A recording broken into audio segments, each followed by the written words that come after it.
500ഓളം പട്ടാളക്കാരുടെ ജീവൻ രക്ഷിച്ചൊരു പറവയുണ്ട്. 1918 October 3 world war നടക്കുന്ന സമയത്ത് 550ഓളം ആളുകൾ ഒരു ചെറിയ കോണിൽ അകപ്പെടുകയുണ്ടായി. ഭക്ഷണവും വെള്ളവും ഇല്ലാണ്ട് ജർമ്മൻ പട്ടാളം അവരെ മൊത്തത്തിൽ വളഞ്ഞിട്ടുണ്ടായിരുന്നു. അതുമാത്രമല്ല, ഇവർ പെട്ട സ്ഥലത്തേക്ക് തന്നെ ഇവരുടെ സൈന്യം ഇവരുടെ മുകളിൽ തന്നെ ഫ്രണ്ട്ലി ഫയർ ചെയ്തുകൊണ്ടിരിക്കുന്നുണ്ടായിരുന്നു.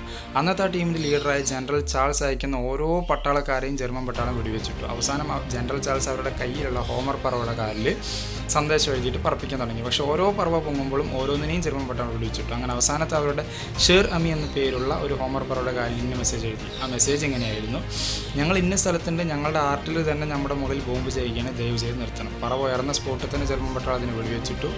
അതിശയം എന്നാണ് ഷെർമി വീണ്ടും എണീറ്റ് പറന്നു. വീണ്ടും അതിന് വെടിവെച്ചു. ആ വെടിവെപ്പിൽ അതിൻ്റെ ഒരു കണ്ണ് നഷ്ടപ്പെട്ടു, ഒരു കാല് നഷ്ടപ്പെട്ടു, നെഞ്ചിലൊരു തുളയുണ്ടായി.